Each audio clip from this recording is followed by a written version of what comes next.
Welcome to another episode of the Achieve Podcast, a show where we highlight leaders, creators, and entrepreneurs who are building meaningful businesses, shaping their industries, and having an impact. I'm Taylor, your host, and today we're excited to learn from Michael Mawn, the founder and CEO of Standby. And you can find them at standbyjobs.com. Now, Mike, you're solving a pretty real problem that a lot of restaurants and businesses have. But how did you get into this space, and who's your target audience? Yeah, thanks, Taylor. Excited to be here. Appreciate you having me on.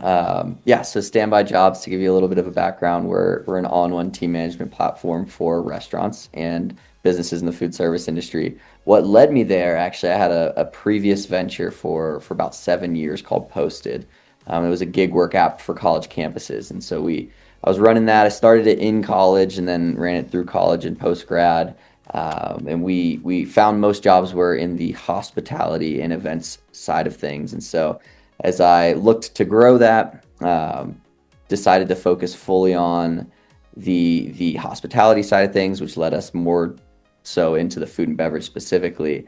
And right around that time, a couple years ago, when I was discovering this, there were some pretty sweeping law changes to employee classification guidelines for 1099s becoming W-2s and this, that, and the other. And so decided just to launch a new platform that's W-2 compliant and insured workers on demand for food and beverage. So that kind of led from this Posted gig work app for college campuses to Standby, where we're at today, really bridging that gap between this ever-growing gig workforce that's going to be over 50% of our U.S. workforce by next year, and letting businesses tap into that with W-2 compliance. So I love that. Now, for you guys at this stage, what is actually driving growth for you?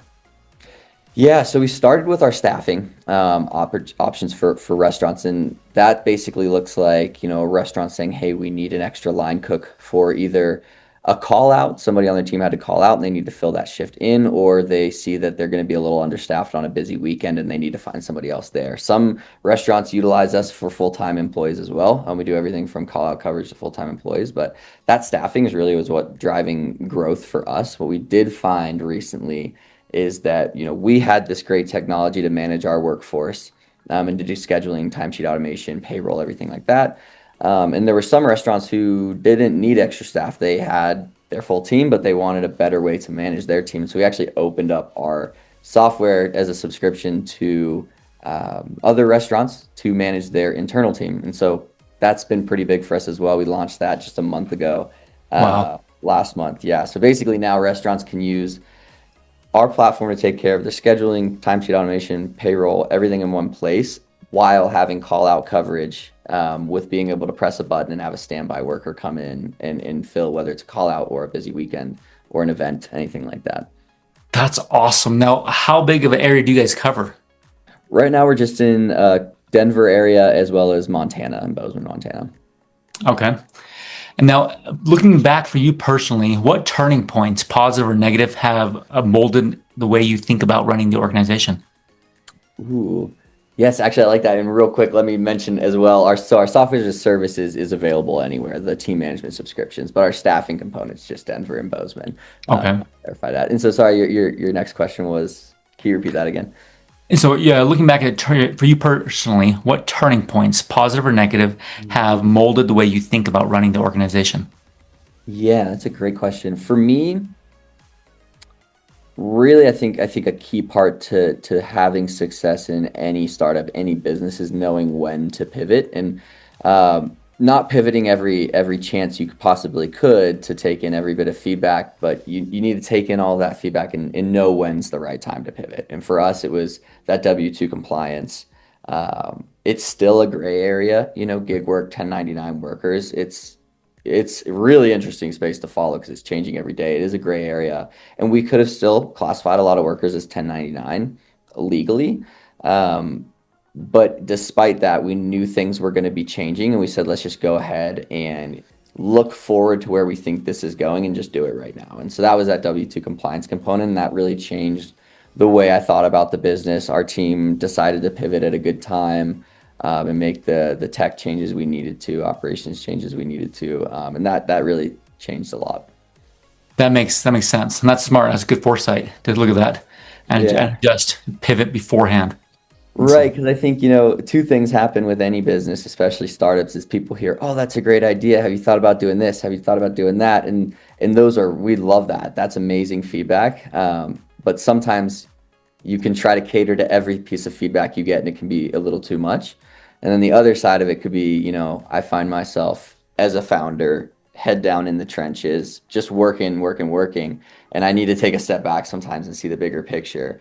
And no, wait, we might need to pivot here. And so being able to kind of find a balance between those two things is key. I think just really surrounding yourself with a team that can help you do that is big as well. so true, so true. Now, as you try to grow and expand, what are the bottlenecks and obstacles that keep showing up and getting in the way? Yeah, bottlenecks as we expand. For us on the staffing front, as every time we move into a new market, a new city, or sorry, state rather, there's a bunch of hoops we have to jump through to be able to employ our staff and workforce in that state.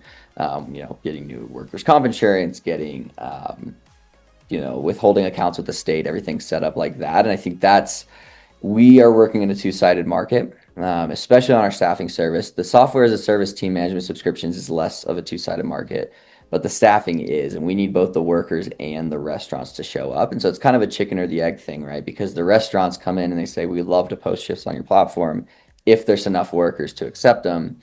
But then the workers are like, we don't want to sign up until there's enough shifts for us. So it's kind of knowing how to fine tune those dials and turn both up at the same time so you can move into a new market and have those two sides of our market meet at the same level. That's something we've learned over the last year or so working in these couple markets, but that's always a bottleneck, knowing how to turn those up and when to do so. That makes sense. Now, when it comes to your messaging, your outreach, your marketing systems, what's been working well, and where do you feel the biggest gaps and frustrations? Yeah, that's a great question. I think, it depends on what your target market is, right? For us, we're working with restaurant owners, and they're unique in the sense of they're not really online. They're not very active on LinkedIn. So if we were selling to, say, warehouses or B2B in some other industry, maybe LinkedIn would be way more efficient. And I've seen that work for a lot. LinkedIn's amazing. I mean, shoot, that's how we got connected. But for us, with our demographic we're working with, they aren't really on LinkedIn very much. So we said, okay, if we can't use that, how do we, what does get through to them? And honestly, it's been a lot of in person. In person does it. It's dropping in, actually getting through to the decision maker, which for us is like owner operators, GMs of restaurants. In person, they can put a face to the name. That goes a long way for our industry, for food and beverage. And then from there, it's a lot of kind of land and expand. Every restaurant owner tends to own multiple restaurants. There's only so many owners. It's a lot of small restaurant groups in a city. So word travels fast, and when one restaurant loves it, they tend to recommend to others. So for us, we just focus on the in person, and then leverage referrals from there. That makes sense. That's good that you're growing that fast from referrals because it says a lot about your business. It's a good Yeah, corporate. definitely, definitely. Thank you. That's awesome. Now, when it comes to AI and automation, because there's so much talk and buzz around it, where have you guys found ways to utilize it? And where do you see opportunity still on the table? Absolutely. I think we're at the point where you've got to be using it somehow, right? If you're not using it, someone else is, and for me, I found just exponentially more efficient using it. For me, we're integrating some AI agents into our software that will automate the human component on our end, whether that's being able to intake a resume and tell us the summary through our app instead of somebody having to go through and read all of those things like that. We're building in some agents to the platform. My day to day, what I use mostly is just for meeting summaries, for research automation and analysis. It's a lot of market research that I just use a GPT for. It's basic things, but that's kind of what really is a differentiator for me. Like night and day when I'm able to use a GPT to help research the market, generate leads and prospect lists. I also use it for some code and help me work through analysis on not like necessarily just the hard code, but also the workflows, the logic, just helping me think through that at a faster rate is a big difference maker. And then just little things like having meeting summary software. We use Granola, and it's amazing. So yeah, things like that. Okay, that makes a lot of sense. Yeah, you're correct. If you're not using it, you're falling behind in so many Yeah, ways. And so, definitely. and there's an element where it can't replace certain things with a human element aspect, but Yeah. it can definitely help them maximize their efficiency. Yeah, yeah, absolutely. And it's interesting too because you can tell, I think, when people are using it to say write an email or something. There's the dreaded GPT dash is my thing right away. And I've actually, when I read some, I think got to find a balance. Use it to be efficient, but at some point you do have to have a human touch to it. Um, and some people are, some people aren't.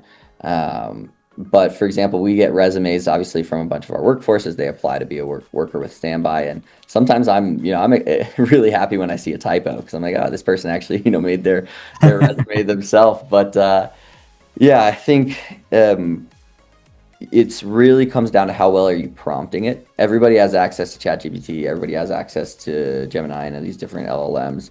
Um, but the difference maker between somebody who's being really efficient with it and somebody who's not as much is how well are you prompting it. You gotta test it. You gotta figure out its biases. If I'm using, for example, ChatGPT, it will give me positive feedback. Yeah, I think that's a great idea. And then I say, well, I wasn't actually thinking it was such a great idea, but maybe I'm wrong. And if it's like, you're right, actually, it's not a good idea, then you're like, okay, it's just agreeing with me. But if it doubles down and says, no, this actually is why it is a good idea, then I can be confident in that answer. So I think it's kind of like having a new employer, having an intern. You have to monitor it, you have to coach it, and I think there's some bias in these LLMs as well. So I think that's a big thing. Very true. Very true. Now, when you think about the next stages of the business, what are you most excited about, and what do you feel like you need to fix or build to get to the next peak? Yeah, I love that question. I'm really excited about launching our subscriptions for restaurants to use our software to manage their internal teams and to then have call out coverage. That's something nobody else is doing. And for us, we've already covered the hardest part of that, the call out coverage. And now we've opened up this software as a service. It's been received very well by restaurants so far. That's what I'm really looking forward to. We're dialing in what features are really necessary to compete with others in that front. That's, I think, the big focus right now is it's fully built out. We just need to top up on features that can establish that moat a bit more. But our internal team management software is what I'm very excited for. That's awesome. Now, when you look back at your own journey, the wins, the mistakes, what lessons stand out to you, and what do you wish you understood sooner? Mm, yeah, that's a great question. So many things. I think if I'm going to boil it down to a couple, it would be one, obviously the team's crucial. The team is really crucial. And everybody tells you that. I heard it a million times. I even knew it, but now I really know it. And I think at the beginning, right away, you got to know what your end goals with the business are. Is this a lifestyle business that you're trying to bootstrap? Is this a business you're trying to go really fast? How much of a team do you actually need? Keep it lean, but make sure you have a good one.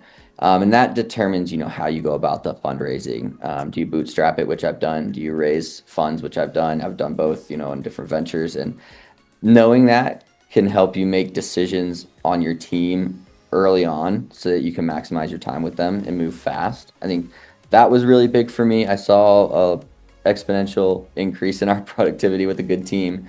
And the second is, especially for anybody who is in a tech business, is just it can be easy, at least for me, to focus on dev. Put out more features, put out more features, put out more features. And at some point, you have to get up out of the trenches and go sell it. And knowing when to sell, knowing when you have your MVP, that's crucial. You don't need everything. You don't need everything at once. And so I made that mistake before of trying to put too many features in before just getting out and selling it. And I think both of those things, you can navigate it better with mentors. I'm huge into having good mentors.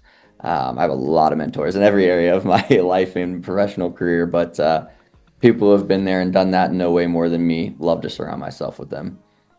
I love that. Now, last question. If you had to pick one constraint to focus in and solve over the next 90 days, what would it be? Constraint on our business or constraint in the market? in general? Your business, but you can answer both if you want. Constraint in our business.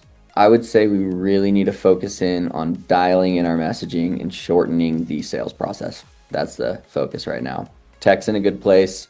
We're in a great place, but we need to shorten that sales cycle. So that's the focus in the next 90 days. That makes sense. And so speed that up. Now, again, I appreciate you, Mike, coming on and sharing your wisdom, your story. Any final thoughts for our listeners, for other entrepreneurs and leaders on a similar journey? Yeah, no, just thank you for having me. I think my main thought is there's a lot of talk about AI and how all the good, everyone always says all the good ideas are taken, right? And they're absolutely not. So if anybody who's on the verge of thinking about going for it, or even somebody who doesn't have an idea but they're discouraged thinking that because of AI there are less ideas to be had, don't be discouraged with it.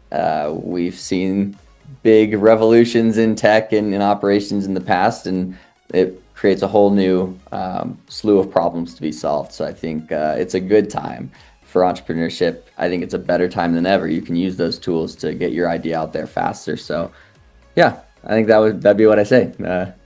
There. Oh, that's awesome. Mike, thank you again. And for those who want to learn more and reach out, standbyjobs.com. Is there anywhere else you want to send them? That's it. And we have a small but mighty team. We said there's a 50% chance you get through to somebody named Michael because we have several Michaels on our team. So we look forward to hearing from you. Oh, that's awesome. And again, thank you. And thank you to today's sponsors of today's episode, Achieve Fractional, which provides fractional executive leadership for growing businesses. And so if you enjoyed today's episode, share it with an entrepreneur, with somebody who's interested in the restaurant business, a co-founder, a member of yours, a family member. Reach out to Mike and the team. They'll get you set up and walk you through the opportunities that are waiting. Like, he can solve so many problems. Just looking at what you're doing, I have some friends of my own I'll be reaching out to about this because you can solve a lot. Thank you, Mike. Thank you. Appreciate it. Thank you, and we'll see you all in the next episode of the Achieve Podcast.